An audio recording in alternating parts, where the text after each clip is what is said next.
Dan hari ini penyidik Bareskrim Mabes Polri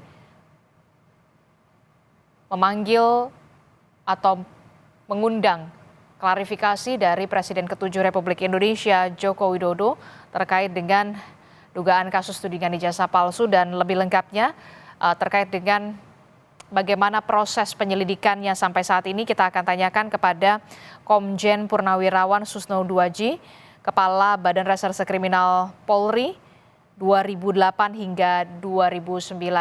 Pak Susno, selamat pagi. Pak Susno.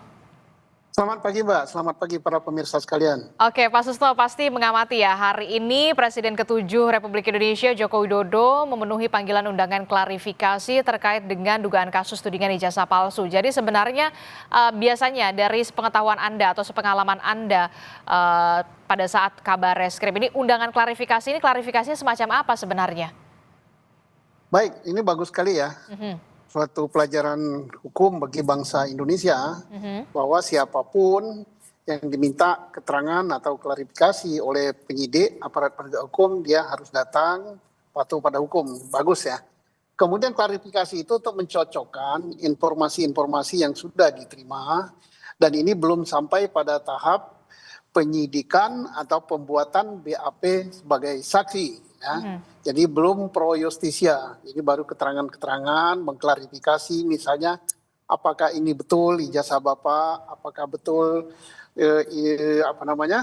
ini adalah kopi dari ijazah yang Bapak pegang, dan seterusnya dan seterusnya. Klarifikasi itu adalah pencocokan ya. Nah, nanti kalau udah cocok semua, sudah masuk tahap penyidikan, baru dibuat berita acara pemeriksaan sebagai saksi atau sebagai tersangka atau sebagai apa, sesuai dengan apa peran dia di dalam perkara yang sedang disidik oleh Polri.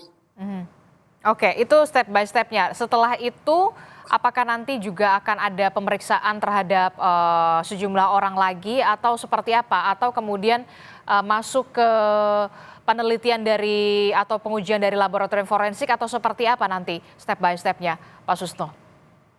Ini sebenarnya sangat mudah ya membuktikannya. Pak Jokowi diperiksa di Bareskrim terkait dengan laporan daripada sejumlah orang yang melaporkan bahwa ijazah Pak Jokowi itu palsu. Nah, karena palsu berarti ada pemalsuan. Ada yang membuat ijazah itu palsu, ada yang menggunakan.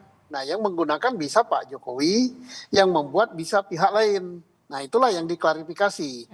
Nah, Pak Jokowi diminta tentunya membawa ijazah yang dia pegang. Nah, ijazah yang dipegang oleh Pak Jokowi itu tidak terlalu sulit untuk membuktikannya apakah tuduhan itu palsu, apakah tuduhan itu tidak palsu. Caranya berkali-kali saya katakan, saya dari kacamata penyidik netral, saya tidak memihak Pak Jokowi, tidak memihak para pelapor. Caranya gimana? Ya langsung saja ke UGM, kan, Universitas Gadjah Mada yang mengeluarkan ijazah itu. Berkali-kali saya katakan bahwa UGM itu adalah sebuah universitas, lembaga pendidikan yang reputasinya sudah tidak diragukan lagi, bertaraf internasional. Ya. Jadi tinggal dicek, rektoratnya ada, kemudian dekannya ada, dosen-dosen yang mengajar pada tahun 80-an sampai 85 masih ada yang hidup. Teman-teman kuliah Pak Jokowi, kalau betul dia kuliah di situ, masih ada yang hidup. Kemudian bagian administrasinya masih ada yang hidup. Jadi yang disidik oleh Polri, yang harus dibuktikan oleh Polri ada dua. Satu, proses penerbitan ijazah itu benar apa tidak, artinya Pak Jokowi kuliah betul apa tidak, tamat apa tidak, itu proses. Yang kedua, mengenai keaslian daripada ijazah yang dikeluarkan. Betul dia tamat, betul enggak ijazah yang dia pegang itu adalah dikeluarkan oleh UGM.